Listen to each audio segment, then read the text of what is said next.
ಯೇಸು foreign ದೇವ್ರ? ಬ್ರಿಟಿಷರ ಮುಖಾಂತರ ಇಂಡಿಯಾಗೆ ಕ್ರಿಶ್ಚಿಯಾನಿಟಿ ಬಂತ. ಕ್ರಿಶ್ಚಿಯನ್ನರು ಭಾರತದಲ್ಲಿದ್ದುಕೊಂಡು ವಿದೇಶ ದೇವರನ್ನ ಆರಾಧಿಸ್ತಾ ಇದ್ದಾರ. ಹಾಗಂತ ಪ್ರಶ್ನೆ ಮಾಡೋರಿಗೆ ಅಸಲಿ ಸತ್ಯ ಹೇಳ್ತೀನಿ, ಕೇಳಿಸ್ಕೊಳ್ಳಿ.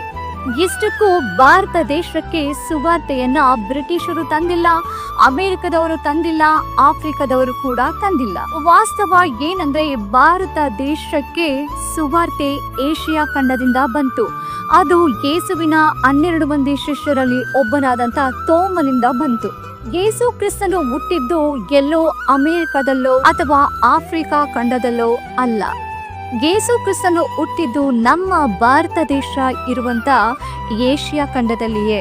ಎಲ್ಲರನ್ನ ರಕ್ಷಿಸುವುದಕ್ಕೋಸ್ಕರ ಲೋಕ ರಕ್ಷಕನಾಗಿ ಆ ಒಂದು ಮಧ್ಯ ಏಷ್ಯಾದಲ್ಲಿ ಆತನು ಜನನವಾಗುತ್ತೆ. ಭಾರತ ದೇಶಕ್ಕೆ ಸುವಾರ್ತೆ ಬಂದಿದ್ದು ಕ್ರಿಸ್ತ ಶಕ 50